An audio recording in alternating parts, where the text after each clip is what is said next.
Estamos comunicados en una nueva tertulia de MotorBox Radio con Ronnie James O'Connell de Super GT World y Daily Sports Car, y también con el querido Jens Geinou. Así que nos vamos a estar presentando los dos. Primero vamos a hablar, obviamente, ¿de qué vamos a hablar? De Super GT, la primera fecha en Fuji, por supuesto. Hello RJ, thank you very much for the time for this afternoon Saturday chat. Thank you. Good afternoon. Buenos tardes.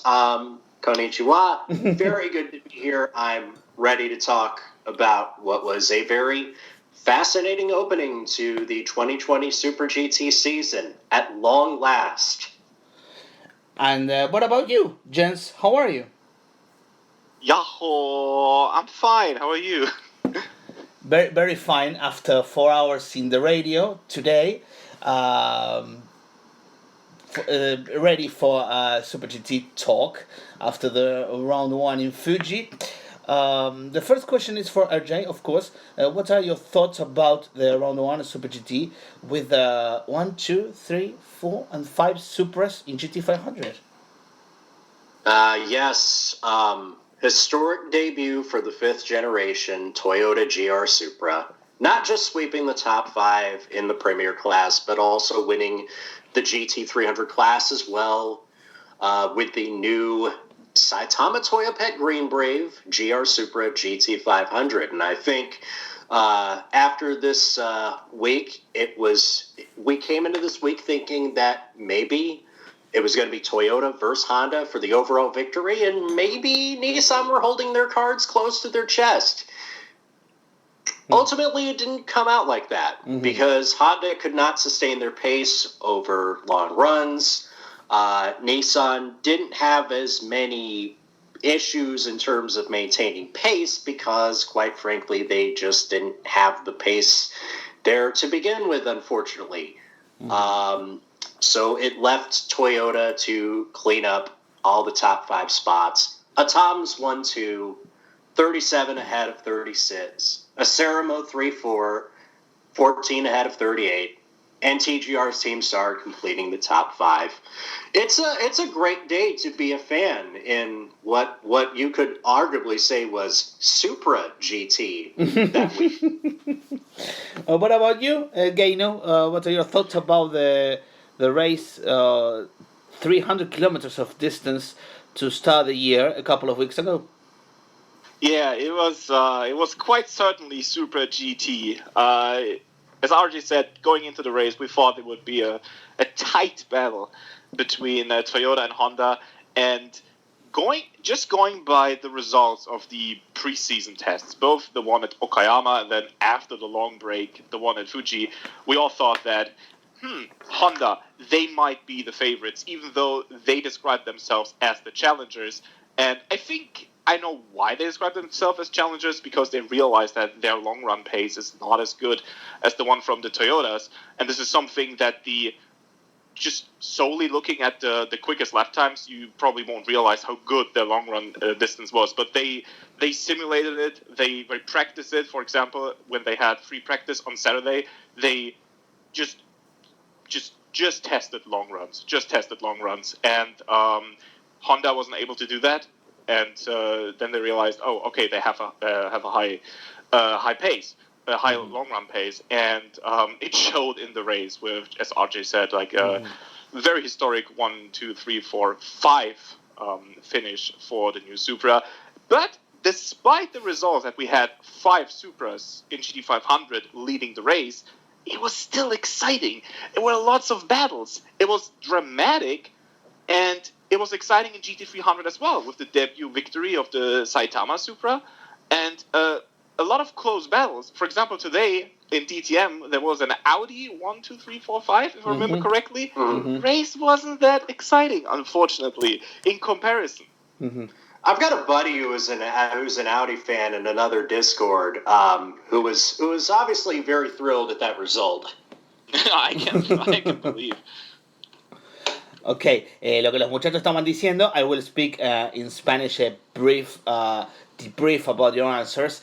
Lo que decía Rory era sobre el 1, 2, 3, 4, 5 de Supra, y también lo decía Jens a propósito de que Supra también ganó el GT300 con el equipo Saitama Toyopet, y también que era algo que ya se había visto en la pretemporada acerca del dominio de Supra, y también Honda muy cerca en cuanto al rendimiento, y Nissan un poquito más atrás, que lo que vamos a preguntar a continuación a ambos, ¿no? RJ, Nissan had a very difficult weekend with the pace and with the cars, with the very low position in general.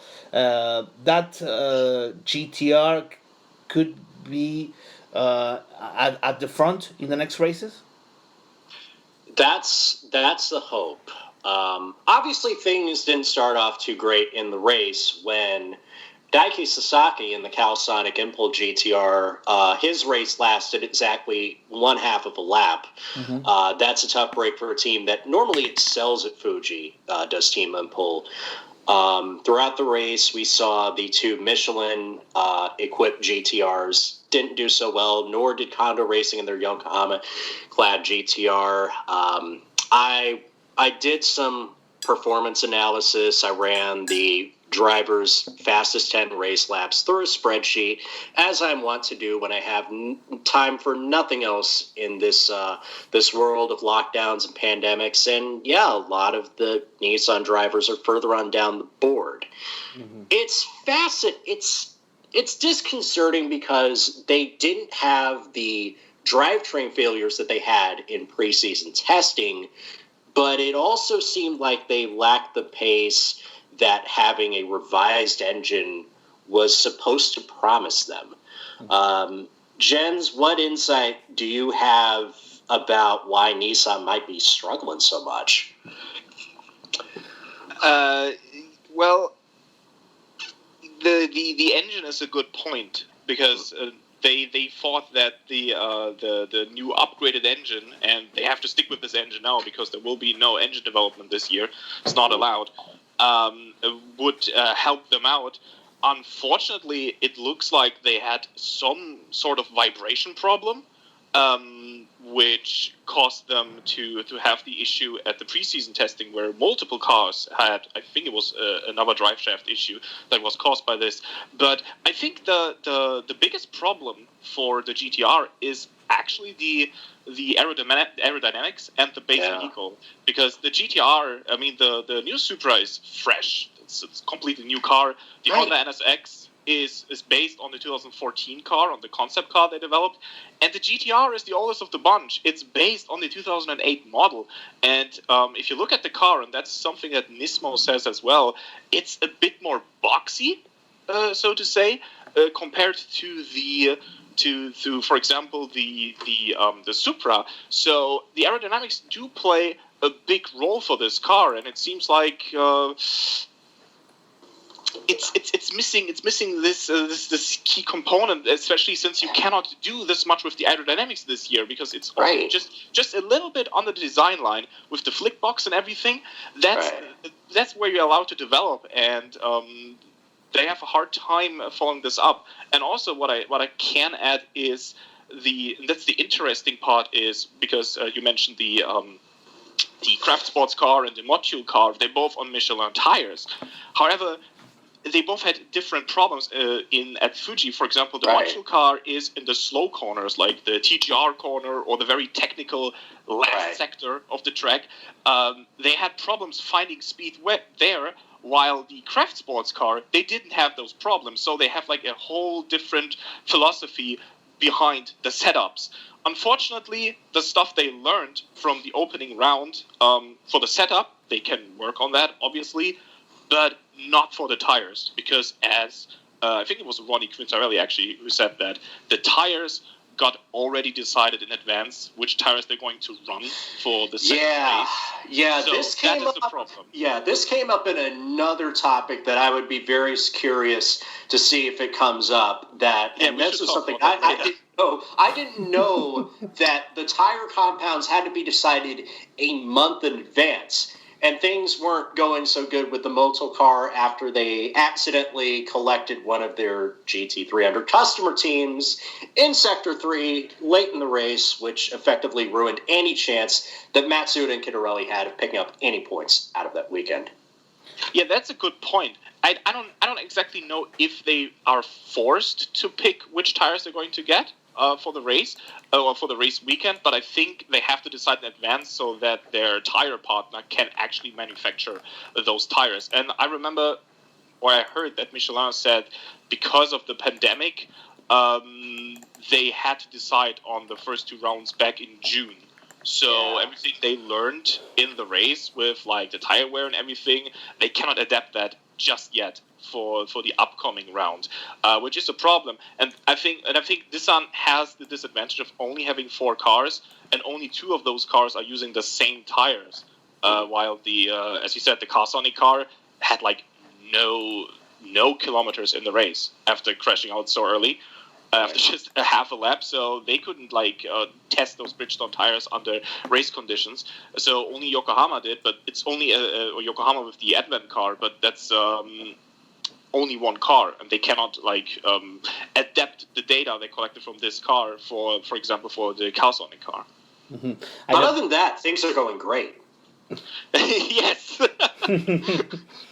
Ahí lo que decían un poco los muchachos para traducir, primero Rory, después Jens, lo que ambos coincidían es que el rendimiento de Nissan no fue el mejor, y es cierto que también durante la carrera el auto de Matsuda y Quintarelli se llevó puesto otro auto y eso les arruinó un poco la carrera, lo que decía Jens, si mal no recuerdo, la curva de Yokohama, y también que el rendimiento del motor no fue el esperado, o no tiene la potencia que ellos esperaban, y que es un auto basado el modelo GTR actual en 2008, y que eso evidentemente los hace, vamos a decirlo así, a traducirlo un poquito entre líneas, el auto más jovato de los que hay en la grilla de GT500, porque el modelo de Honda, el NSX, está basado en 2014 y por supuesto el Supra es el auto más nuevo. Entonces ahí radica un poco la diferencia de rendimiento, y por supuesto los neumáticos también, como se sabe en GT500 y GT300, que hay una batalla feroz por los neumáticos, que va a ser nuestro siguiente tópico. Guys, for RJ first, do you like the tire battle? Sacha Fenestraz told me last week, I like the tire war battle. For his second place in Fuji, he said he likes that as a driver. So what's your point of view, and what are the implications in the championship? I like it.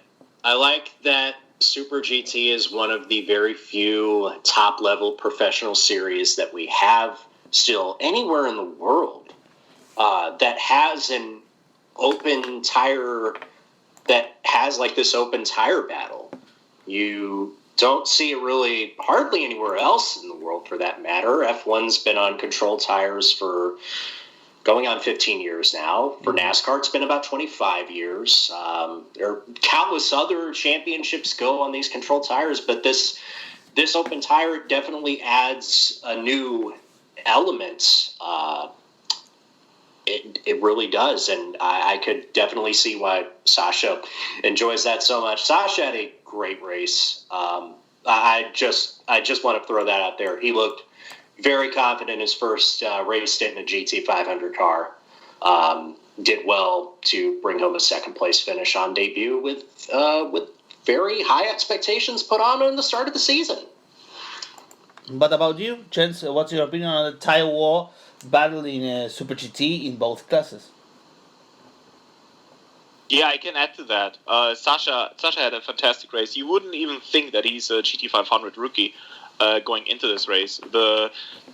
You rarely see such kind of confidence from a driver, and it felt like he was doing all of this with ease. Like he had like years of experience driving those cars, and I mean he was familiar with Super GT obviously after his fantastic rookie season last year. Right. Well, that was GT300, so there's a lot of things you have to learn, you have to adapt to, and that's one of those things is managing the traffic. It's a key component if you want to have a successful race.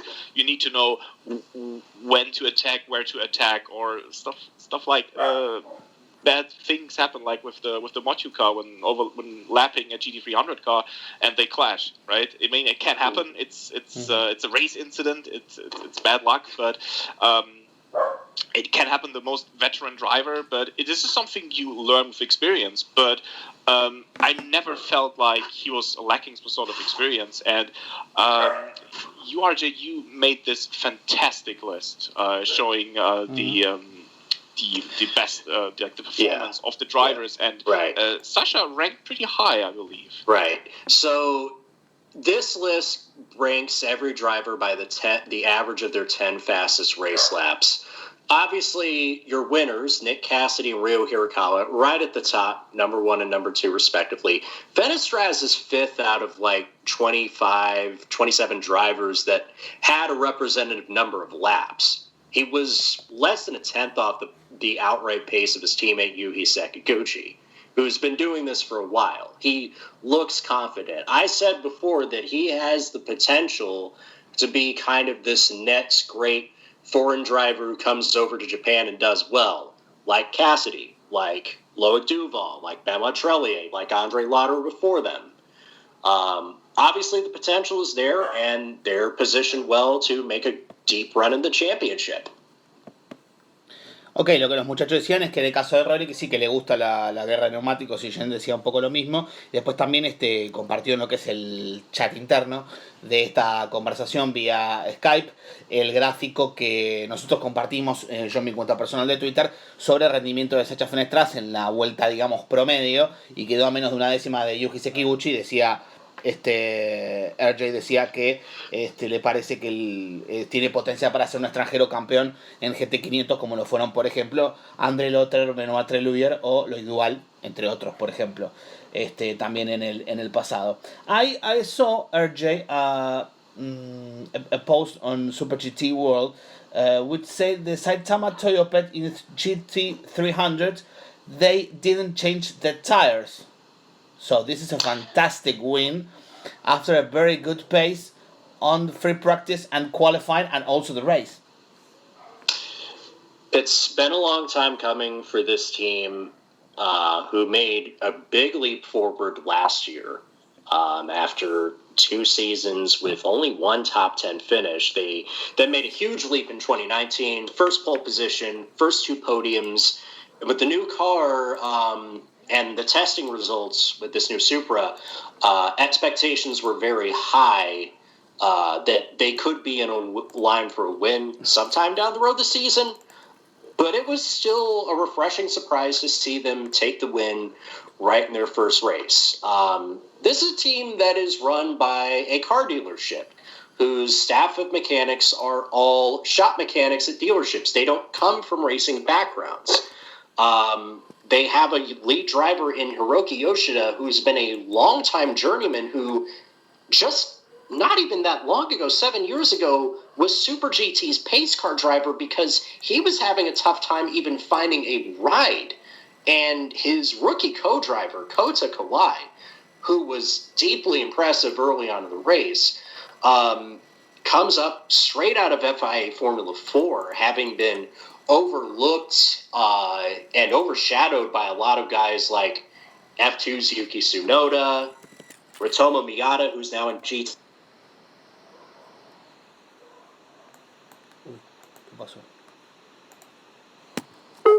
Part to take his first true victory, because you may know that he stood on the top step of the podium once before in a race where he only did 6 practice laps and never drove a stint in the race, and that was in the 2012 PACA 1000 kilometers, driving Team A-Speed's Aston Martin Vantage. But this was a true first victory, and a great first victory for the team. Of course, now they have a lot of problems to face going into the next round, including 60 kilos of success ballast and not being able to run strategies without changing tires. Mm-hmm. Jens, what is your opinion about the tire gamble in Saitama Toyota? They didn't change the tires and won the race in GT300. Okay, first of all, I want to add what Archie said about the A-Speed Vantage. That was the car that was so dominant in that Suzuka race. It was so fast, it was so good, it caught fire just meters after the finish line. And there was this famous saying that a good race car only falls apart after you cross the finish line. And it certainly was true of that car. Obviously, a scary moment because they had to extinguish the fire really quickly so that the car is not totaled. But, that moment reminded me of that saying. What a fantastic race that was. Their goal from Saitama Toyota Pet Green Brave going into the season with this newly developed car, it was, hey, down the line, as RJ said, we want to win a race. That was their only goal.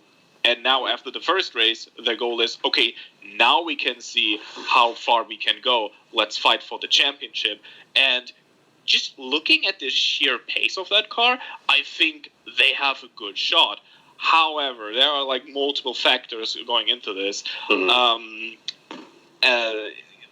had this tire strategy, and it's pretty obvious that they worked together with Bridgestone to develop a tire that can last an entire distance. Right. One of the reasons why they do that, I think we have to explain this. Why this isn't something new in GT300. We have seen this over several years now. Story time. Story time, yes. And at Tsuchiya Engineering, they actually perfected this method, and it was one of their key components when winning the championship in 2016, if I'm not wrong. 2016, right.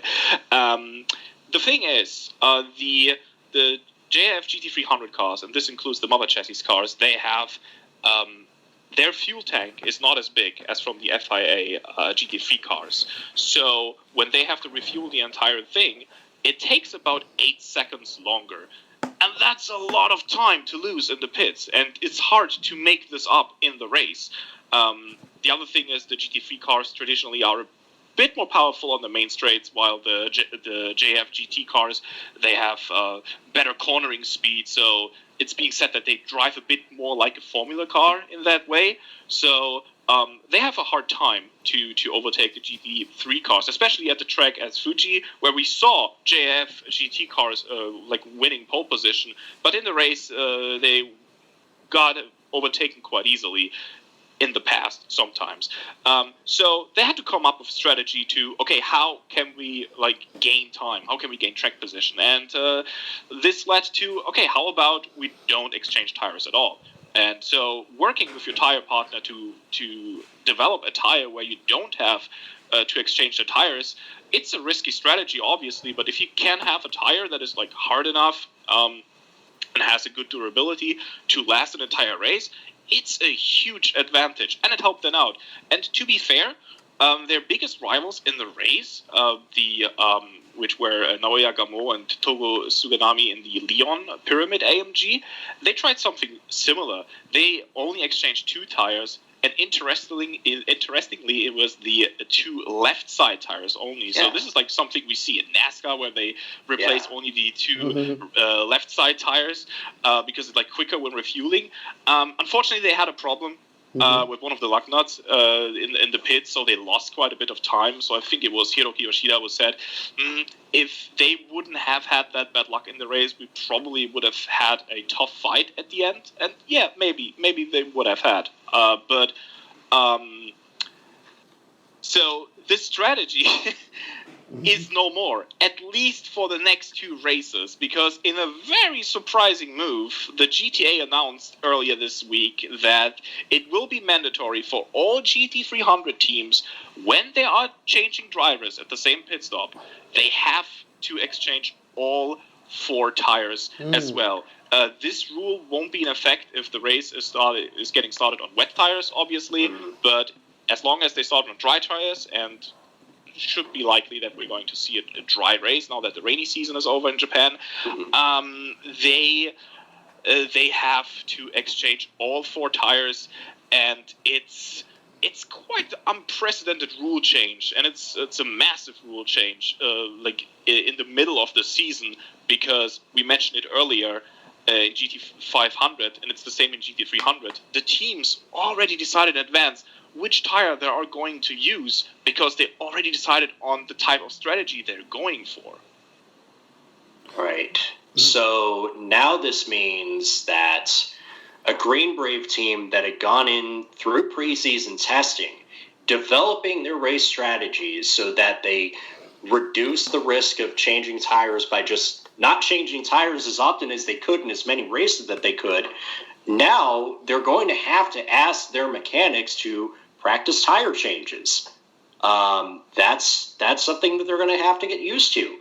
I know that one of the other teams on the podium, Team Mach, their team owner, Tetsuji Tamanaka, came out on social media and said, hey, I'm just surprised that this has been timed so that we've had this change coming during the middle of the season. I would have been, it's fine if you had changed it before the start of the season, but not 1 week to go before the next race with our tire compounds already decided a month in advance for strategies that we can no longer use. So it's this has been quite a hot button issue since this was announced on Thursday. I'm going to have a piece on Daily Sports Car about it in the next couple of days. But this is going to be very fascinating to see how it plays out over these next couple of rounds, for sure.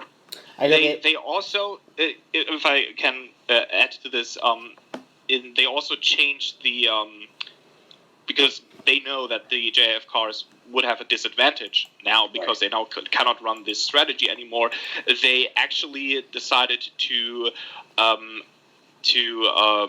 I'm missing a word here. The fuel flow restrictor. Right. In the rigs, it's a gravity-fed system, and they have a restrictor in it that basically limits how much fuel goes into the car. They said that the originally constructed JAF GT300 cars, like the Prius, the Supra, the BRZ, they don't have to use a fuel flow restrictor. And the mother chassis cars now have the same diameter restrictor as a GT3 car. So they get the time back that they lose by changing tires. They now get it back because they can now refuel the car faster. Mm-hmm. Right. That's it. And I guess the only problem is now that some of those JF cars have a bit less power on the main straight, so they have to figure out how to deal with that. But at least the disadvantage in the pits should have been a bit more of an even playing field, I think. And it was Tsutomu Tojo, who's like a chief engineer at Tom's. He actually revealed that it's in plan for this change for this round and the upcoming round in Suzuka, and afterwards the GTA will look at this whole thing again and then decide what they're going to do for the fourth round. But they have to deal with this for the next two championship rounds, and as RJ said, it will be quite interesting because not only do they have to deal with this new handicap system in GT300, which basically makes the cars that are successful even heavier earlier in the season, they now decided on a tire that is based on their strategy they have decided in advance, and they might not be able to run this strategy they cannot run this strategy anymore. Not for the foreseeable future. Yeah, and this is a problem for them. As to why they changed that, there is multiple theories. One theory, and I believe that I don't know if this is like the main reason, but it's definitely one of the reasons, is a safety aspect. Because to be able to run such a strategy, you have to start your race with a very low tire pressure. Very low. And yes. it was getting to the point where we had multiple GT300 teams all suffer tire blowouts. Mm-hmm. Now, coincidentally, they all happen to be from the same tire supplier. So we thought, well, this is just a problem with that tire supplier. But the GTA looked at this like, hang on, I think these teams are running way too low a tire pressure. If you don't get the tires up to temperature, if you don't put pressure in the tires, you run the risk of picking up a puncture. And depending on where that puncture happens and how fast you're going, that could be a big accident. We're very lucky we didn't have any major accidents, but let's say it could have been a much different situation if a tire goes out right at the end of the front stretch going into the braking zone. That could have been a much worse accident. Mm-hmm. And we saw that in the past. I mean, if you remember, the Tim Bergmeister crash was a tire burst, and that was going into, well, it happened before turn one, obviously, it was before the braking zone, but still, that was a massive impact, and he got seriously injured. Thankfully, he's okay now and everything, but that was and we saw, like, cars crashing in the TGR corner, into the barrier because of similar issues. However, it's not like we haven't seen tire bursts in the past, but they probably weren't because of a low tire pressure. Although I think, what if they make a rule and say, hey, your tire pressure needs to be this high? That's what I'm thinking they could. That's what I'm thinking they could do. They could. I don't know what the tire pressure rules are. I would assume there's a minimum in the regulations, but I do think that will lead to ultimately tighter restrictions on minimum tire pressure that you can have in the car in the start of a race. So to summarize, Green Brave's win was awesome. That's a good team and a very awesome group of people that won the race. They won it with strategy that's now been legislated out of the rule books indefinitely for the time being. Ok, un poco estaban conversando Jens y Rory, sobre todo RJ, sobre la estrategia que yo les pregunté del Saitama Toyota, el auto que ganó en la clase GT500, el número 52, que tiene que, como particularidad, no cambiaron los 4 neumáticos. ¿Qué pasó? La GTA, la organizadora del Supra GT, decidió que obligatoriamente todos los coches de GT300 tengan que cambiar los 4 neumáticos, en orden de evitar, evidentemente, este tipo de estrategias y emparejar con los otros que sí cambiaron. También lo mencionaba Jens Geinou ahí en la charla que estaban teniendo, digamos, en el intercambio, que el auto 65, el Leon Racing de Suganami y de Naoya Gamou, logró un buen resultado, aunque tuvieron el problema en la tuerca, si mal no me equivoco, en la parada de boxes, y eso les hizo perder mucho tiempo, que ganó precisamente el Saitama Toyota por el Toyota Supra 52, por no haber cambiado los 4 neumáticos, cosa que no van a poder hacer más a partir de la próxima carrera en Fuji. Y también decía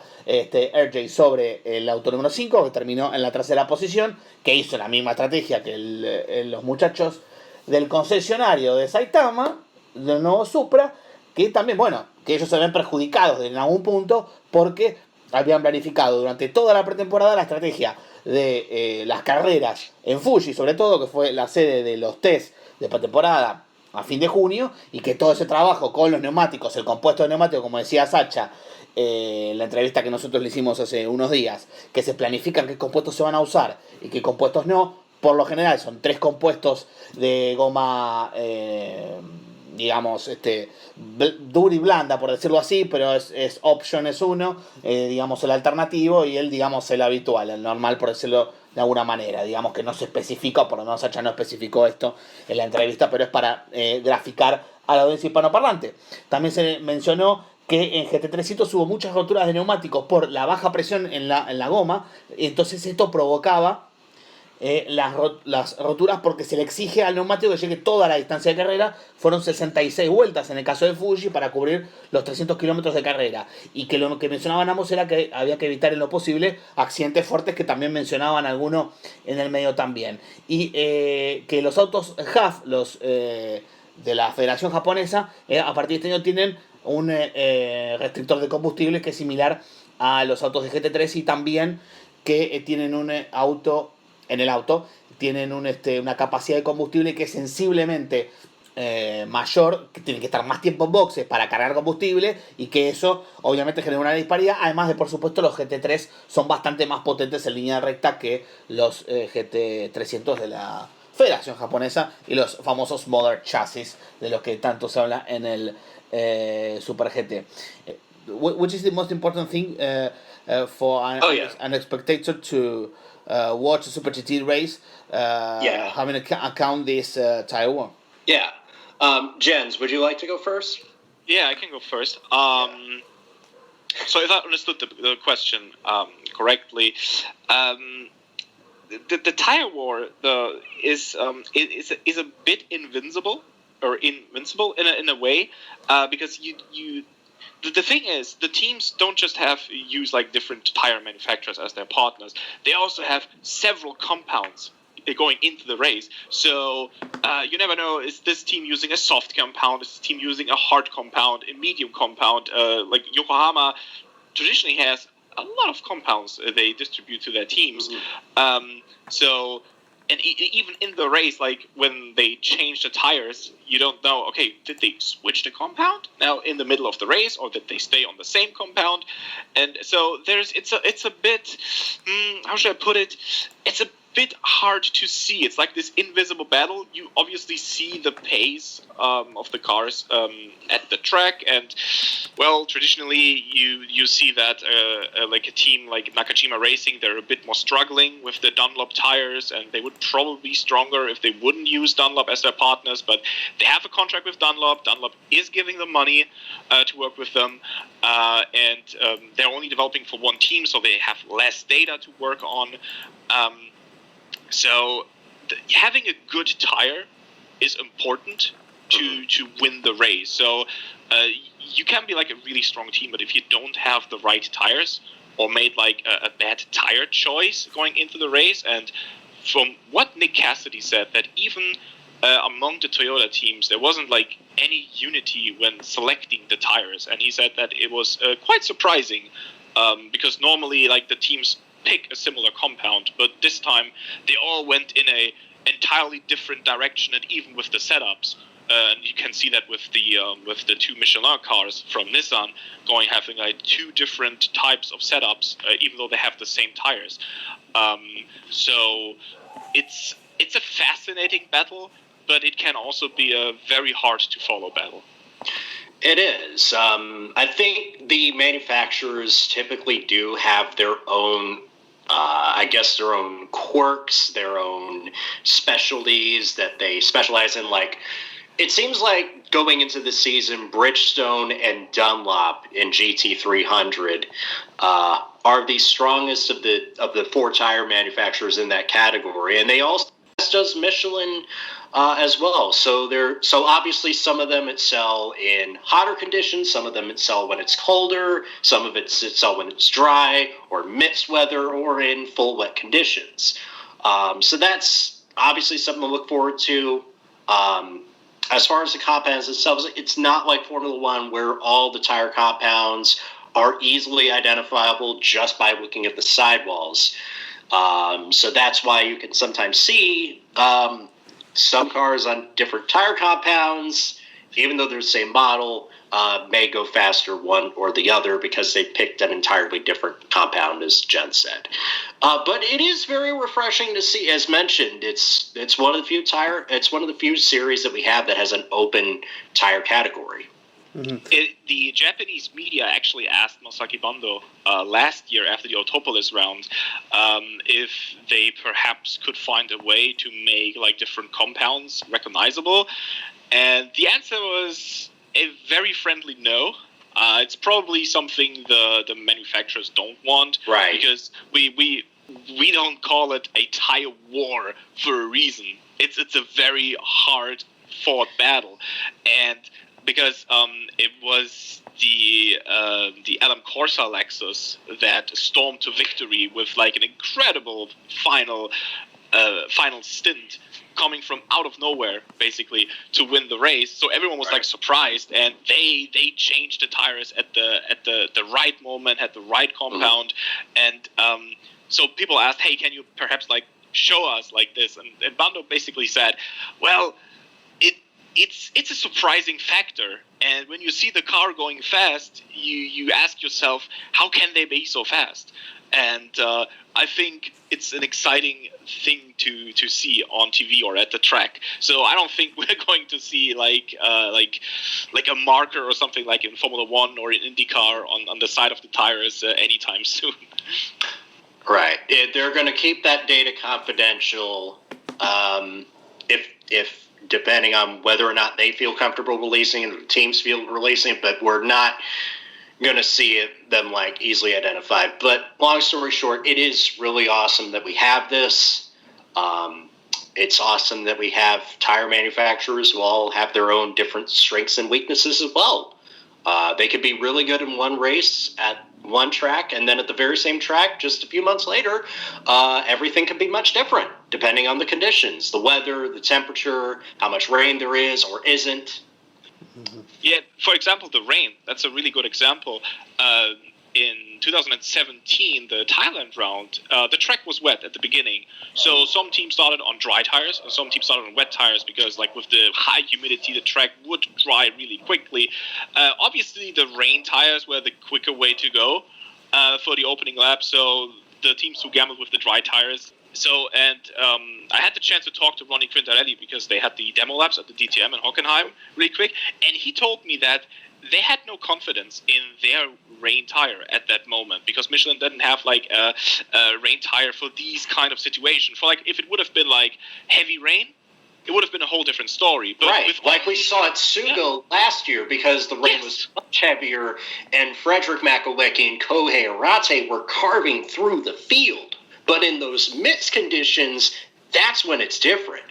Exactly. And that's why they decided to start on the dry tires and gambled. And it didn't work out for them, unfortunately. But it is, as RJ said, like the conditions are very important. We even saw, like, in the rain, Dunlop, fantastic rain tire. Nakajima Racing, they scored a fantastic P2 finish, their best finish of the season, with a great performance in the rain. And I think part of that, of course, were the two drivers, obviously, but it was also part to their fantastic rain tire. Bueno, ahí lo que los muchachos puntualizaban, sobre todo RJ al principio, después de Jens, es que es muy difícil la batalla de neumáticos, sobre todo lo que mencionaba Jens es que en Toyota fue diferente la elección del setup en todos los autos. Algunos tienen Bridgestone y en otro tiene Michelin. Decía Jens que los medios japoneses le preguntaron a Masaki Bando sobre este tema de la guerra de neumáticos y bueno, hay como una puja por no cambiar, porque cuando algo es bueno nadie lo quiere cambiar y que es algo excitante de ver. También decía RJ sobre la fecha de Tailandia de 2017 que algunos autos pusieron goma de piso seco y otro de mojado, según la condición de pista. En Subo el año pasado pasó lo mismo y que se desarrollan diferentes compuestos y esto es lo que hace, por supuesto, muy interesante de ver al Super GT. Por supuesto, en las dos clases existe la guerra de neumáticos, aunque haya menos autos en GT500, lógicamente 15 contra 30.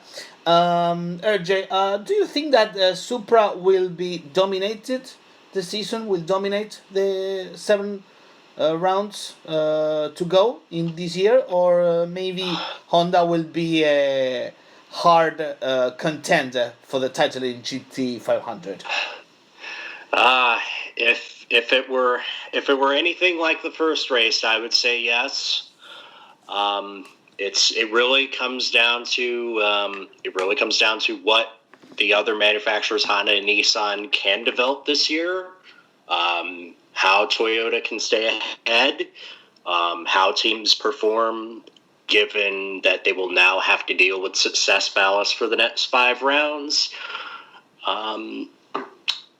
But early on in the season, it's looking very good that one of Toyota's top teams could end up becoming the champion at season's end. Be that either of the Tom's cars, be that either of the Ceramo cars, including the new rookie racing car, be that Team Sard with their rotating lineup of drivers who are Heikki Kovalainen and not Heikki Kovalainen. Mm-hmm. Honda, they really have to nail down their long-run pace and improve on that. For Nissan, it's looking a little more bleak. But I would hope that they would be able to pick up some wins later on the season. Mm-hmm. What about you, Jens? Do you think the Supra will dominate this year, the 7 rounds to go, or Honda will be a very hard contender for the title? I think the Supra will be the car to beat. I believe that Honda will be a contender, though. I don't know yet to what degree. It was actually Naoki Yamamoto who said that they thought they had a good pace, and boy, do they have a good pace for one lap or for like a short run. Because let's not forget, it was Nirei Fukusumi, fresh coming off as a GT300 champion. He's a reigning GT300 champion. It's his first year in GT500. It was Q1, new track record. Right. that set the moment, and we all thought, okay, so they are the favorites for Q2 as well, and they probably get pole position. But things went a bit different in Q2, and Ryo Hirakawa showed what the Supra can do. And of course, it's like his talent, his skill. And let's not forget, Ryo Hirakawa, he was injured. He missed a big chunk of winter testing. He even missed the Okayama test. It's fantastic what he did in just a short amount of time, getting used to the car and everything. But the NSX GT right now on the main straight is missing about 5 kilometers per hour, which can be quite a lot. And let's not forget, last year the NSX was actually sometimes even a bit faster on the main straight than the Lexus LC500. Right. I saw that in when they were fighting in the draft and everything. It was quite fascinating to see how the NSX could like escape just a little bit on Fuji Speedway. Another thing is with the long run pace of the NSX GT, they still have that pickup phenomenon where there's like this rubble. Those marbles, I should say, that like stick on the tire and they don't rub off. So the car becomes a bit unstable. Naoki Yamamoto actually described it as a very nervous handling, long into the stint. So, and they had that problem with the previous NSX GT model, which was the midship engine car, and they now have it with the new model as well. And he believes that this is pretty much a problem of the NSX in general, because they believe that it might have been due to the suspension they were using, because everyone developed their own suspension. This year, they have a common suspension, the same that also DTM is using, which caused all kinds of fear among the teams, because they were like, okay, this suspension got developed for the DTM Hankook control tire. We have entirely different tires. Will this suspension even work properly with our right tires? Yeah, I was hearing worries that like, hey, if we put these open format tires on, the suspension might just break from how much grip they're being subjected to.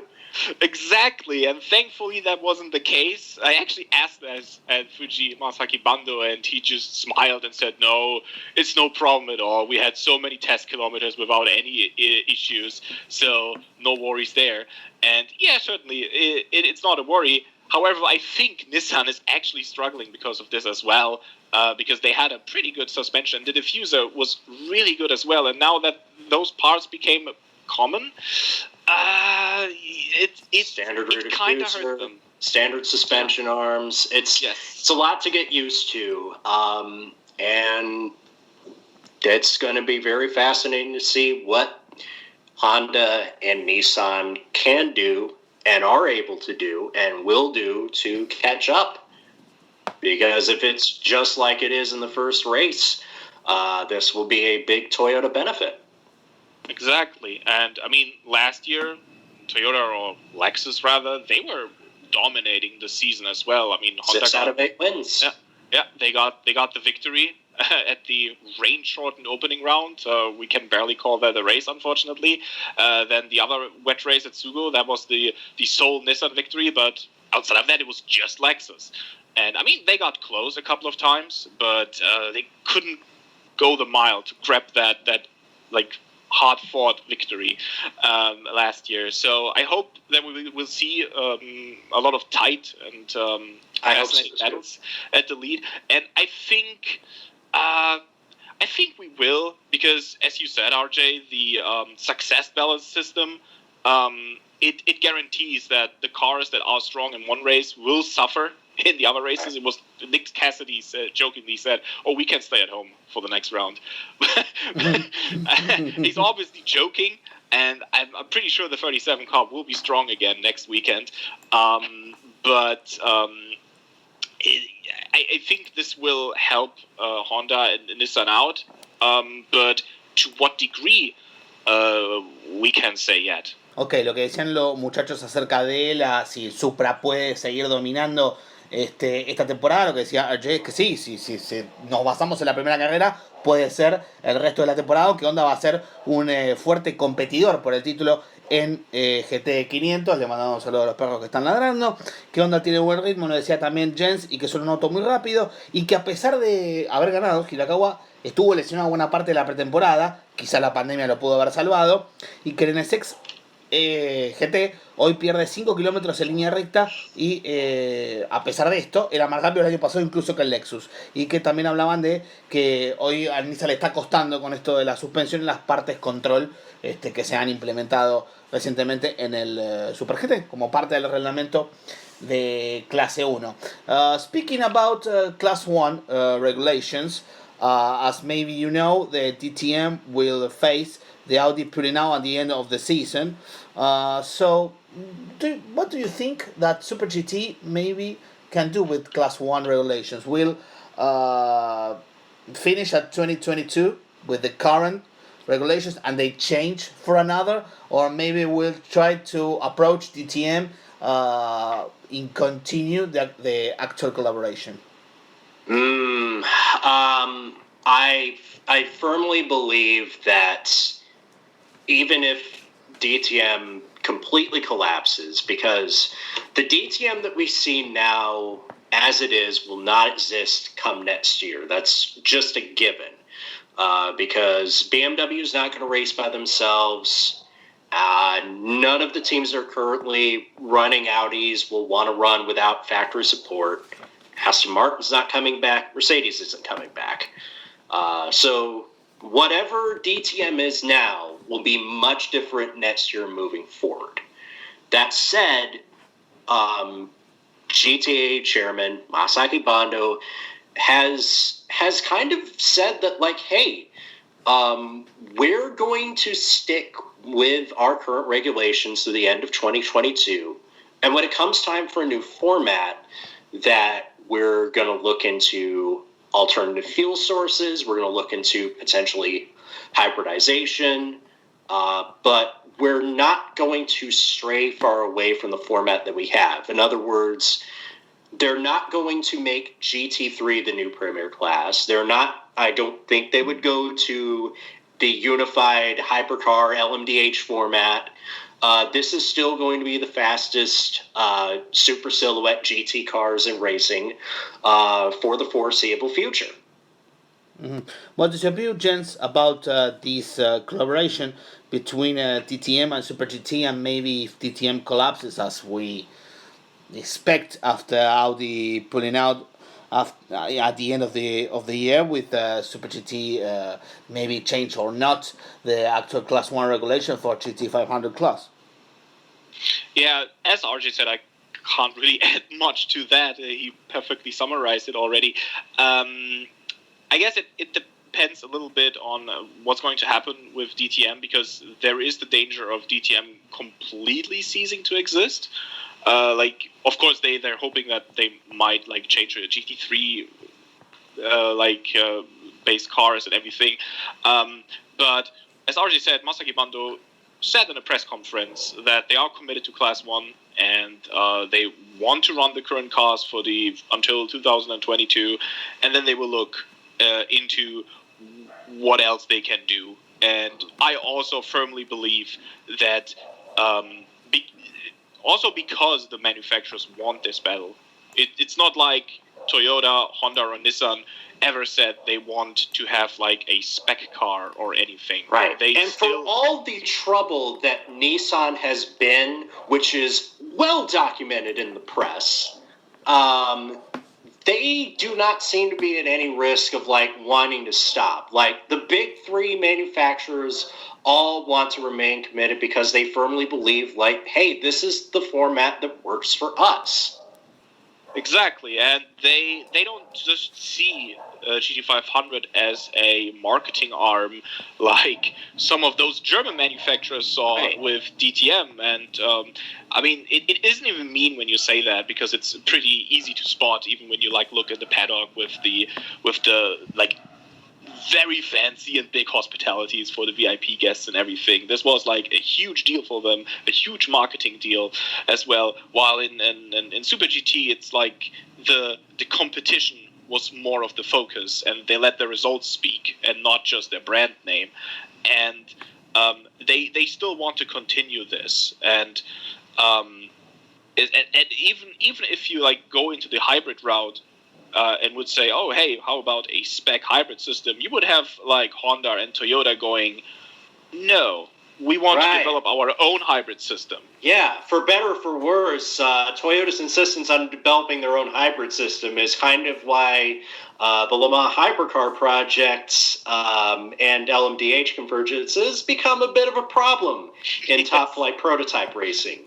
But ultimately, in the long run, I don't think either one of us, I don't think anybody will foresee Super GT starting to think, well, maybe let's go an entirely different direction and throw everything out the window because somebody else failed at their job.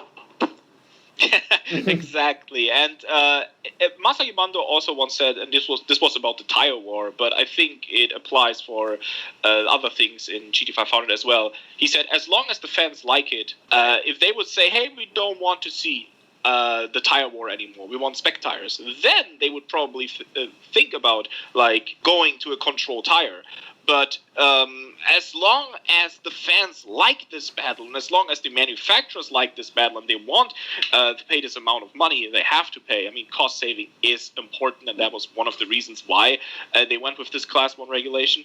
As long as all of this fits together, all of those puzzle pieces, I don't think they will change the current formula drastically. If the cars, like the next generation GT500 car, if it will still be based on Class 1 or something entirely different, I mean, they can like develop their own concept again. They had that in the past. It's going to be seen. That's hard to say. It depends on what's going to happen with DTM. It depends on what's going to happen with the ITR. Masaki Bando said they have some contract talks by the end of the year. So perhaps by the end of the year we have a bit more clarity as to how the future will look.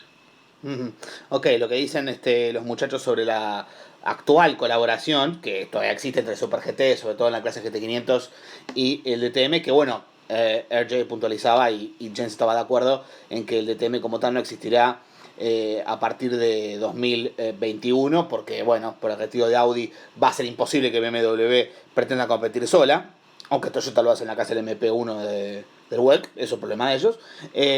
Puntualizaba RJ que Masaki Bando se comprometió hasta 2022, lo dijo en la conferencia de prensa de Fuji, y bueno, van a buscar en todo este tiempo un nuevo formato, por ejemplo, nuevas formas de combustible, y quizás una potencia híbrida, y que obviamente no va a convertir a los GT3 en una nueva GT500, eso está claro.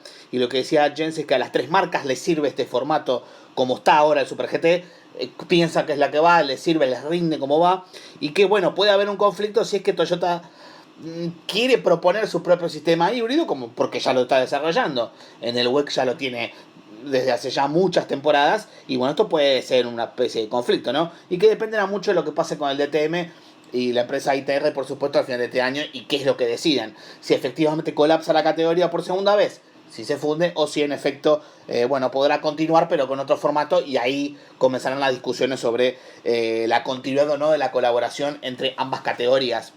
The next question is maybe quite difficult to answer and to answer that, because I'm thinking, for example, Supercars Championship tried to change the classic V8 engine for a V6 turbo, and fans didn't like it. Didn't like it, and Holden pulled away from that and didn't continue to develop. Do you think the Japanese fans will adopt, will like maybe the hybrid power of the Super GT main class, or maybe they will refuse to change the current formula in their cars in the future, maybe in 2023 or beyond that?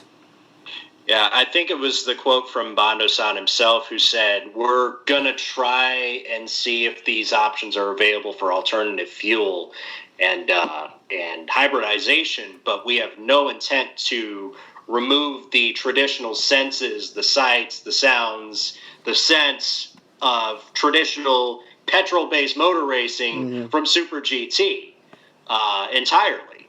And I think that is definitely something the fans can get behind, because those superficial elements ultimately do matter to a lot of people. I also do think that it helps that, like, and I'm sorry to say this, but Super GT fans, at least on the surface, are a lot less tribalistic than that of Supercars fans, who also have to deal with Australia's own automotive industry being in such a state of disarray that it doesn't exist. Holden is ceasing to exist, and Ford no longer makes cars in Australia anymore. What is your vision, Jens, about this matter? Will the Japanese fans will receive a hybrid power, like, for example, the Olympic 1 class in WEC, or maybe they will adopt the Supercars fans? They know we don't want a V6 turbo and keep that V8 on track. Yeah, I'm with RJ. I think they would be very acceptive of such a change. They wouldn't. I mean, let's be real. We have turbos already. We had V8 engines before that, and since 2014 we have the turbo engines. And I don't remember loud voices coming out of the depths of the internet saying, "Oh no, you are destroying GT500 because now there are turbo engines." No, the fans actually liked it. They liked the sound. Obviously, they love the sound, especially of the HSV 010 GT from Honda, which just sounded like a Formula One engine. They love that sound. I think everyone around the world loved that sound. But the turbos, I think they have. I love their sound. This is like, it's hard to describe. It has like this, whoosh, whoosh. And as RJ said, alternative fuels and everything, but they don't want to lose the traditional senses like the smell and the sound of the engine. So as long as Super GT doesn't decide to go full electric with GT500, I think they are good in the books. There won't be any problems. And in comparison with the Australian automotive industry, the Japanese automotive industry obviously is very healthy. The car culture is huge in Japan, which helps series like Super GT. It helps series like Super Taikyu and other racing championships in Japan. So they love motorsport, and for certain topics, just like fans all around the world, obviously the Japanese fans can be quite harsh with their comments as well. Oh yeah. If it was Hiroaki Ishura who actually posted a blog post after the opening round, and he said there were a couple of mean comments saying that the race was boring because Toyota was dominating the race. And when I read those lines, I was like, did I watch a different race? It was boring. It was exciting. Yeah, sure, it was a 1, 2, 3, 4, 5 Toyota, but it was still an exciting race. But of course, I don't know if it. I doubt it were Toyota fans who wrote that, but if you're like a diehard Nissan or Honda fan, you probably didn't like to see Toyota dominating that much. So just like fans everywhere in the world, they can be quite harsh with these kind of topics, but in general, they are very acceptive of the changes Super GT has done in the past, and the GTA knows that, and Masaki Bando knows that, and the manufacturers also know that, and I don't think they will make any drastic changes now. And if there are hybrid engines coming, I think the fans would love it. Right. Yo les preguntaba a los chicos sobre, estas declaraciones del cambio, de un posible cambio de reglamentación técnica en GT500 para el año que viene. Bueno, si aceptarían los fans japoneses una hibridación de la categoría, como la que, por ejemplo, ya tiene Toyota en el WEC, y no el rechazo absoluto de los fans del Supercar Championship australiano al V6 Turbo, ni siquiera en un motor híbrido, un motor V6 Turbo, que lo rechazaron y Holden tuvo que retraer su desarrollo. Más allá de que decían que no era muy rápido, nunca se vio en la pista ese motor, así que no lo vamos a poder saber. Lo que decía Rodríguez es que, la categoría no va a remover la actual fórmula, en parte para mantener los sonidos, los sentidos de la categoría que hace que a los fans les atraiga tanto. Y que pueden ser más receptivos los fans japoneses. Vamos a resumir una frase muy argentina, si no sos argentino, nos lo puedes preguntar. Dice que algo así como que la gente es más viajada, ¿no? Como que tiene otra sensibilidad respecto del automovilismo. Y decía, me parece muy interesante lo que decía Jens, lo que decía Geinou, sobre que hay una altísima cultura automotriz del auto en Japón y que las marcas son muy fuertes, entonces tiene una fuerte presencia, la gente tiene una alta cultura sobre el auto y eso, digamos que no se quedó en el tiempo, quizás como algunos en la Argentina, sino que fue avanzando con el paso del tiempo, más allá de que es cierto, de que había motores V8 que sonaban sensacional, sobre todo creo que el Honda sonaba muy bien, el viejo Honda, el anterior modelo, hasta que se usó hasta el final del 2013, y que a partir de ahora tiene motor V6 desde el 2014, y que lo que se va a buscar, me parece, es más una fuente alternativa de combustible, ¿no? Algo así como quizás en Estados Unidos ya se utiliza. Así que bueno, vamos a hacer algunas preguntitas más. We have a question from our audience. Mr. Fiorenza asked for the round 2, if the series, the Super GT, will apply a success ballast or something to get more parity the category. If a success ballast, I think it is a success ballast or a BOP in GT300. And I spoke with Jens about the other system, the fuel restriction, I think it is. So you can explain, RJ and Geinou, in which consists the BOP or success ballast and this restriction flow in both classes. Yeah, this will be the first round where we see success ballast, which is purely based on results. In GT500, it's 2 kilograms of success ballast per championship point you've scored. And in GT300, it is now 3 kilograms of success ballast per championship point scored. So the Green Brave Supra will now have 60 kilograms of ballast, basically having another passenger sitting alongside them in the car for round 2. Now, as far as balance of performance, changing the minimum parameters, be it minimum car weight, turbo pressure, minimum ride height, everything like that, that actually remains the same going into this round. The only balance performance change was on the fuel flow limiter for refueling. But other than that, everything else remains the same. But this is going to be the first time where we have success ballast comes into play. Typically, not so much a problem in the first race with it. It's once you get further into the season where cars start to pile on 70, 80, up to 100 kilos of success ballast, then it becomes an issue.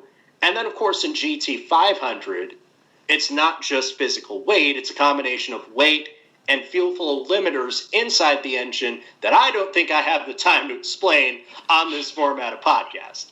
the GT500 one is so complicated. That's why personally I always have this chart I made, and this explains okay, if they reach this amount of success ballast, let's say they have 50 kilograms in the car, then they get weight out of the car, but they get a certain level of a fuel flow restrictor, and so on. There are 3 different levels, and so the maximum amount of extra weight you can have in GT300 is 100 kilograms, and in GT500 it's 100 kilograms as well, and it shows on the car that it's 100 kilograms, but actually extra weight in the car that's the maximum is actually just 50 kilograms because of this whole mathematical thing with the fuel flow restrictors. It's a bit complicated, and this is something we don't. This is it's like the tire war. It's a bit invisible. Just it's bit hard to follow. So when you see I don't know, on the entry list it says, oh, this car in GT500 has 60 kilograms in the car. It's not 60, it's a bit less, plus the fuel flow restrictor. It's complicated. But outside of that, and obviously they created this as an entertainment factor because they don't want one team to dominate the whole season. They want to have several winners, and I'm pretty sure in GT300 we will see a lot of different podium combinations this year, because coming into the second race with 60 kilograms already, it's not as bad as 100, obviously, but it's still a challenge. And let's say the Green Brave Supra finishes inside the top 5 or something, then in the next race they could actually already have 100 kilograms, and they'll be maxed out. Yeah, they'll be maxed out for the next 4 rounds. Yes, that's crazy. That's something the teams have to figure out. Now, thankfully, they can distribute. They have a little bit of freedom how and where they can distribute the weight, but it's still a massive handicap they have to deal with. But yeah, as I said, outside of that, there is, at least in GT500, no balance of performance. Technically, there was one until last year because of the NSX GT, because of the midship engine, but outside of that, there is no balance of performance. Ok, para el señor Fiorenza va la respuesta en español. Se aplica digamos, una compensación de pesos al estilo similar al turismo nacional, no vamos a decir igual. En GT500 se suman 2 kilos por punto, por cada punto sumado, y en GT300 este año son 3 kilos por cada punto sumado, es decir, el Supra de GT300 que ganó tiene 60 kilos de lastre. Espectacular para la próxima fecha, para la segunda. También tienen en GT500 la combinación de, además de este peso, del Success Ballast y el famoso Fuel Flow Restriction, que bueno, los muchachos dicen que es bastante complejo de entender y de explicar como para desarrollarlo en una respuesta, pero que básicamente lo que hace es disminuir un poquito el peso de los kilos, y en definitiva lo que hace es, es un factor de entretenimiento que les sirve a todos para que no haya un equipo como el Toms, por ejemplo, que fueron primero y segundo en la primera carrera de Fuji, que dominan todo el campeonato. El máximo que se pueden sumar en las dos clases es de GT, 100 kilos de lastre. Así que llegas a 100 kilos de lastre, hasta la penúltima fecha del campeonato lo tenés que llevar, porque recién lo descargas en la séptima fecha y en la última vuelve a 0 kilos. Todos los autos 100 kilos, y bueno, este factor de entretenimiento resulta muy interesante, que es lo que hace este Fuel Flow. Bueno, restringe un poquito el flujo de combustible que va hacia el tanque de combustible, obviamente en las paradas en boxes cuando se producen las recargas. Se supone que debería tardar más, digamos que es invisible, como decían los chicos acerca de la guerra de neumáticos, digamos, en cuanto a lo que se ve en una carrera. This year we have some changes in the calendar. We lost Sugo, we lost Autopolis. Such a shame, because they are two big tracks because of the COVID-19 pandemic. But Super GT will try to complete the 8 rounds. The Fuji last month, and then the next week the second round, another race of 300 kilometers. Maybe we can see 400 kilometers maybe this year, maybe in Fuji or Suzuka, or all the rounds will be to 300 kilometers of distance. We're going to see a lot of sprints this year. We will see mostly sprints. I believe Chairman Bono has said that the races won't be more than 250 to 300 kilometers. We won't have any endurance rounds like the Fuji 500 miles, like the Suzuka 1,000 kilometers. I know there was a glimmer of excitement when the 10 hours date was freed up. Obviously, that's not going to happen. One thing that I would like to see is them experimenting with different formats, maybe like a double header of shorter races with one driver in the car piece. I was liking what they were doing with the different event formats. But I don't expect many longer rounds in the calendar this time out. Maybe once hopefully everything gets back to normal, or at least the resemblance of the normal we once knew, and everybody, does their part to make sure that we can all safely have gatherings and long distance events again. I would like to think so. I can't see it happening this year, because we are kind of getting a drip feed. We don't know how the events are going to be structured until the week or 2 weeks before the race actually gets going. What about you, Jens? What is your view about that? Yeah, I agree with RJ. I mean, in the press conference at Fuji last time, Mr. Bando said that they're at least looking or thinking into perhaps coming up with a different distance for one of the Fuji races, and he said exclusively for the Fuji races. So to add what RJ said, like if, I don't know, maybe things get a little bit better and they can actually let people come to the track again, maybe like for the second half of the season, for like the 5th round at Fuji or the final round at Fuji, perhaps they could experiment with the distance and maybe go up to 400 kilometers. I don't think we're going to see 500 or more, maybe 400, but even that, I don't know if that's going to happen. He also said that perhaps there could be like a Fuji Meister trophy, because they have 4 races at Fuji, but this is something they still have to discuss, and we don't know if this is something that's going to happen. The thing is with Mr. Bando, he often says a lot of things that he likes to discuss, and his ideas, he's very open with them and his wishes, but it doesn't necessarily mean that the things he talked about will actually happen. He's very open with media about this. The other thing is, and I really hate to say that, but I have to address the elephant in the room, and is that worldwide we're experiencing in many countries a second wave of positive infections. And unfortunately in Japan, after things looked a little bit stabilized during the state of emergency and shortly afterwards, things got worse. Last 2 days were new record highs in Tokyo.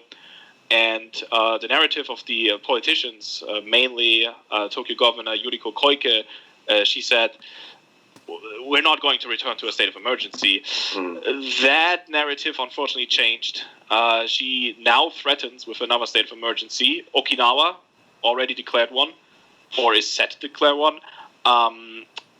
Of course, Okinawa is isolated from the main island, so that is not a big problem. But other prefectures could do the same as well, because in other parts of the country there are new record high infections too. The good thing is that the critical cases, they aren't quite high yet. That's good, but the more positive infections you have, the more critical cases there could be.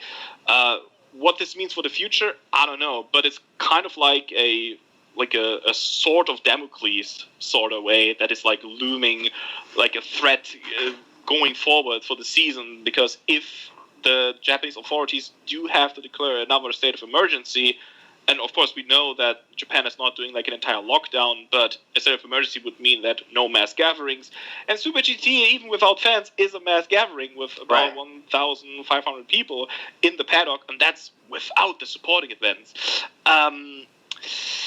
It could lead to some problems with the calendar going forward. Of course, we don't hope that is going to happen, but we're also saying that the safety and the health of the people should always get prioritized, and the GTA is prioritizing the health of everyone. They came up with a good concept to hold the races during the pandemic, and we can applaud them for that. So let's hope that we can continue with this new normal, but if they have to declare another state of emergency, it's unknown what's going to happen with some races. Like, they might have to cancel some events, they might have to like cancel an event and then do a double header later in the year, or like have less races this season. It's too early to speculate because we don't know what's going to happen, but I just wanted to address this elephant in the room.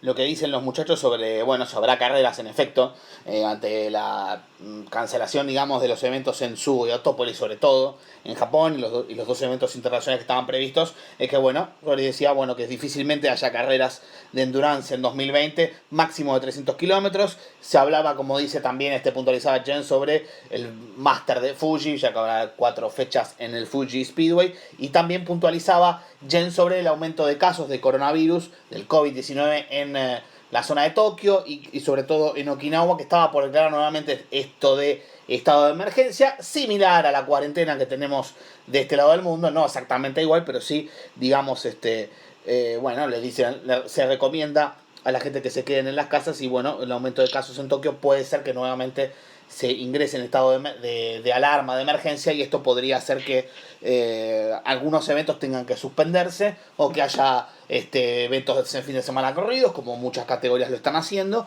y directamente, o también otra de las opciones que se maneja es que haya menos competencias en 2020, ojalá que no, pues están previstas 8 muy buenas carreras. Okay, the final 2 questions. What can we expect for round 2 next week? Another 300 kilometers. Maybe we can expect different weather conditions, or maybe with the sun again at the Fuji Speedway. Quite, I saw in a Jen's tweet quite earlier the race start at 1 p.m. local time. Yeah, different event format now. After experimenting with kind of a 1.5 day format with qualifying and the race on the same day, we're going back to qualifying on Saturday, race on Sunday, same difference as before, same distance as before. And then of course the weather will be a factor because now rain season is over for now. Yeah, I think it's going to be hot. Even if the temperature just says like, I don't know, 28 degrees, with the high humidity in Japan that feels like 36 degrees or even hotter. And as RJ said, rainy season is over, so I doubt we're going to see rain or fog like we saw 2 weeks ago. No. That is something we might be seeing later in the year when they're racing at the end of November, or in October. Or in October. It's also a very traditional month for having rain. But yeah, we're going back to the traditional format, which should give the teams a bit more time to prepare the cars. I think the GTA noticed that 1.5 days. It didn't the teams were at the track anyway, so right. And it didn't save them any money or anything because they arrived on Thursday and set up everything on Friday. So that's, I think, why they decided to go back to the classic format. And yeah, it should give the teams a bit more time to work on certain things after qualifying and not rush from qualifying to the race. But yeah, the race start is actually quite early, 1 p.m., which is something they traditionally did for the final race at Motegi, with the championship races, the other championship races normally starting around 2 p.m. or 3 p.m. local time. Well, of course, the Suzuka 1000 kilometers started a bit earlier because of the long distance. Right. So I don't think that will have a huge effect on everything, though. I mean, they can start earlier, obviously, because they don't have any supporting events. They don't have any, other events going on for the fans, so they can arrive on Sunday morning, do the preparations, do the warm-up, and then go straight to racing. Uh-huh. Lo que dicen los muchachos es que bueno, nuevamente se va a implementar esto de un día y medio de competencia, pero que vuelve la clasificación al día sábado. A mí me gusta, y que el horario es temprano para nosotros, a la 1 de la mañana, hora de la Argentina, el domingo que viene, me gusta también, así que lo aplaudimos, y que eso le va a permitir a los equipos trabajar bastante más en la puesta a punto de los autos y mejorar lo que no se pudo hacer de cara a la carrera. Ahí dice, hay un mensaje, línea interna, parece que podría llegar a llover fuerte el domingo. Bueno, que sea después. It could be rain after the race, not before. Please. I don't mind a wet race. Wet race not is heavy rain. It's a rain race, but not a heavy rain. Right. Yeah, that I agree. Heavy enough to reasonably drive through. Not heavy enough that we're having to run just ample laps under the pace car and then suspend the race before half distance. Yeah, so no Okayama situation, but a Sugo situation would be okay. Estaría muy bien, dicen los chicos, la situación en Sugo, pero bueno, no, que no lleva tan fuerte, pero sí, la lluvia siempre es un condimento muy fuerte. It will be at 1 a.m. here in Argentina, so keep this time for the rest of the year, please. quite early because the last race I finished 5:30 a.m. to 6 to finish work. It's quite hard. The same weekend as Supercars Championship in Australia again, so it would be a very, very fun weekend of racing again. The final question for both. The Team Thailand was absent in GT300 last race. They could enter Japan, or maybe they will miss the round 2 again. For what we know, Arto, Ping An, Team Thailand are on the entry list for the second round of the championship. They're on the entry list with Natapong Horthenkum and Sean Waukesha as of today when we're recording. However, this entry list is still subject to change because I have it on good word that there's a chance that drivers like Sean Waukesha, like Christopher Mies, who is scheduled to be making his debut this week, are naturally going to have to be scratched later on in the weekend because they won't be able to make it either. Mm-hmm. The big thing with the Thailand team was that most of their staff are coming in from Thailand. There's travel restrictions in place. Even if it looked like they were going to be one of the first countries to come off that incoming travel list, it didn't happen soon enough, though I did see something, Jens, and you can correct me on this, where they are starting to put in place where if you had left Japan before they put in the travel bans, that you can now start to come back? Yes. Apparently starting in August now. I don't know the exact date, but could be next week, actually. Could be August 5th. I'm not entirely sure. But as you said, if you are a permanent resident of Japan and you left the country before the travel ban got activated, you should be eligible to return. There's a lot of paperwork involved, and you need a negative PCR test and everything. But this should help Heikki Kovalainen to come back for Suzuka. Right. The thing is, I don't know when he left. That's the big problem. I don't know if he left during the travel ban or before. Do you remember? He was at Yokoyama, right? Know is that he was at the Yokoyama test, which came in just before state of emergency was declared. He said he was planning to ride the whole thing out and stay in Japan the whole time until he was told that, like, hey, it's better for you to come back home to Finland, which he's been and where he's been ever since.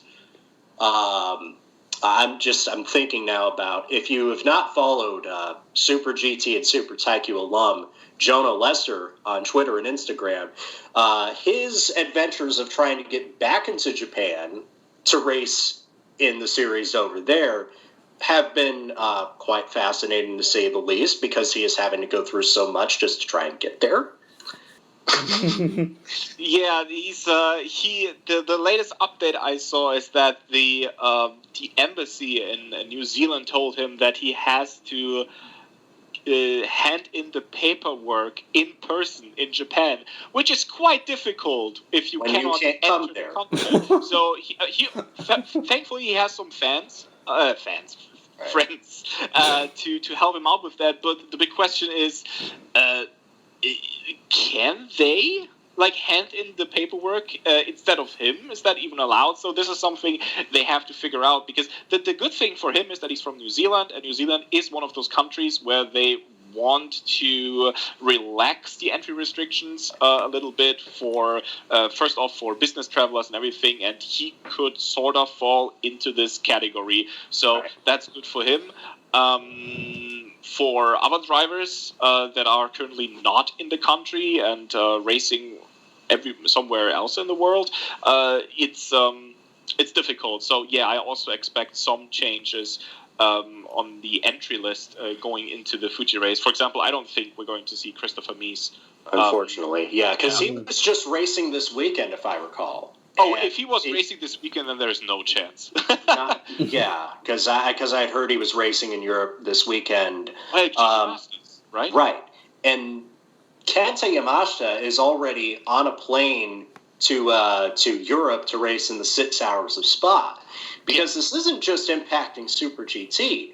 We could have 7 registered full-time drivers in Super Formula that have to miss the race because Kazuki, Kamui, and Kenta are all going to be racing the Spa 6 hours. Calderon, Sete Camara, Yuri Vips, and Charles Malasey are all based overseas. So there could be some changes there as well.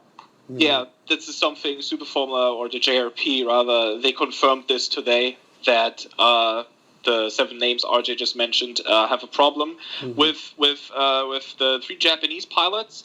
Obviously, they can return to their home country. This is no problem for them. However, like everyone else, they have to go into a 14-day quarantine if they have even if they have a negative PCR test, which means they would miss the Super Formula opener, which is 1 week after the Super GT Suzuka race on August 30. And the JRP said that they're talking with, or in negotiations with the respective ministries, and they have the cooperation of the JAF, you have the cooperations of the manufacturers, but they also said that things aren't going so well, and a breakthrough is not in sight. I actually like this openness, that they said a breakthrough is not in sight, but they're still trying their best. They can, and further measurements and everything will be announced at a later point, because 7 drivers missing the opening race is a lot. Right. We're used to maybe 1 or 2 with WEC conflicts, not 7. I mean, they could probably find 7 substitutes. To be fair, they do have ready-made substitutes, guys who have been recently displaced from Super Formula or may stand a chance to come up in the near future anyway. Yes. So they could be substitutions. The question is if they want to go this route. I mean, if the race will be held as planned, they have to. I mean, they wouldn't want to not have 7 cars enter the race, obviously. But it's a very unprecedented situation. It's a difficult situation, and I would even say that at this point, it's a more difficult situation than it is currently in Super GT. And personally, I'm really happy that we see the Thailand team back. I guess they also got back in, if there aren't any changes, last-minute changes, but let's assume they all got in, at least the team, and perhaps they have to find like a substitution for Walkinshaw if he cannot enter the country, with the either on humanitarian grounds or because of the relationship with Japan and Thailand, because Thailand is also one of the countries, such as New Zealand, where they want to relax the travel restrictions a bit more. I guess we're going to find out with the days leading up to the race. I mean, we're used to last second entry list changes. I mean, I think it was for the opening round where we got on Friday. I had to wait. Or on Saturday. I had to wait forever for D Station Racing to announce Kai Cazalino was replacing Nicky Tim. Yes. That's I was referring to that. So we're used to last minute announcements in this regard. So going into the weekend, there might be surprises on Saturday morning. It's hard to tell. Bueno, la respuesta final de los muchachos sobre los integrantes del Team Thailand es que, como están basados en Tailandia, justamente la mayor parte de los mecánicos y uno de sus pilotos, en tanto que John Walkinshaw, británico como sabemos, tienen esa dificultad de poder entrar a Japón, aunque bueno, se espera que puedan hacerlo en la semana. En caso contrario no van a poder participar, lo mismo que Christopher Mees y también por ejemplo Nicky Tim, que no pudieron estar en la primera fecha y difícilmente puedan hacerlo en la segunda, además de 7 pilotos que podrían no participar en la primera fecha de la Super Fórmula, que debería quizás reprogramarse, que tiene lugar el 30 de agosto en Motegi. Por ejemplo, Tatiana Calderón, Yuri Vips, Sergio Sete Cámara, Kenta Yamashita, que ya se fue de Japón para correr en el WEC la semana que viene en Spa-Francorchamps, Kamui Kobayashi y Kazuki Nakajima, que son los pilotos de Toyota en el WEC. Como todos ustedes saben, y Kamui es el compañero de Pechito López en el auto número 7 de la casa japonesa. Thank you very much, guys, for this very good chat about Super GT from MotorBox Radio, and hope to see you soon for a new chat about round 2 or round 3. Maybe in the future we'll be this again. So thank you very much.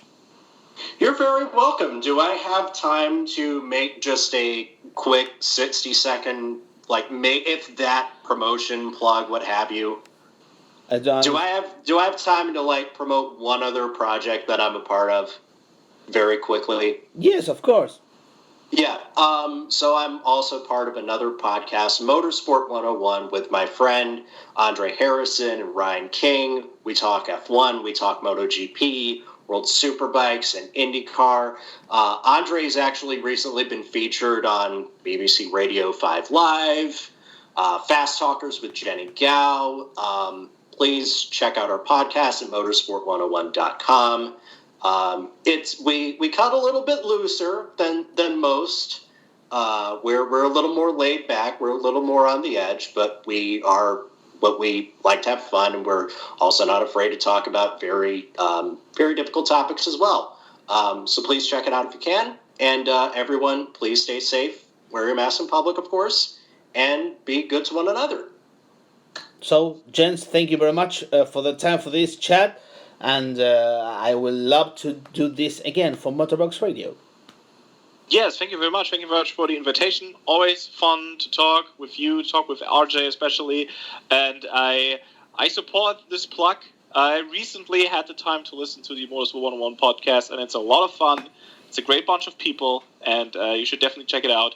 As for me, my articles mainly are in German, so you would have to use Google Translate to read them. Occasionally they're in English. It depends the same for me are in Spanish, so it's the same for the translator. Deeple is my new favorite. That's deep and then the letter L. I heard about that. Yeah. They're pretty good. They are giving Google Translate a run for their money.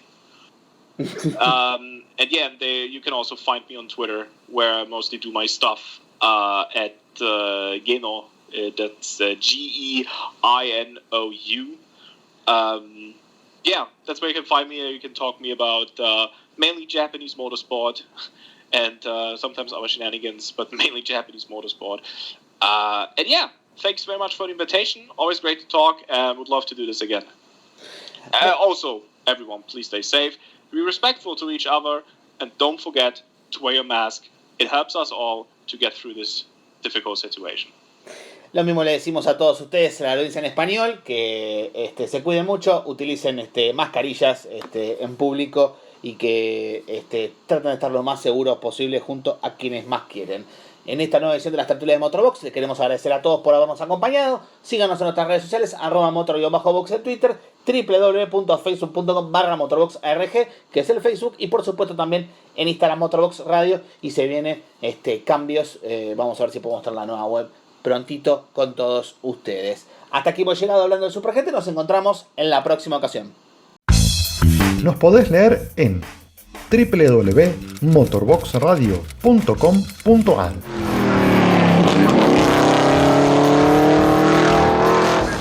Seguinos en nuestras redes sociales, a través de Twitter, @motor_box, en Facebook, MotorBoxARG. Y no olvides suscribirte a nuestro canal de YouTube, MotorBox Radio.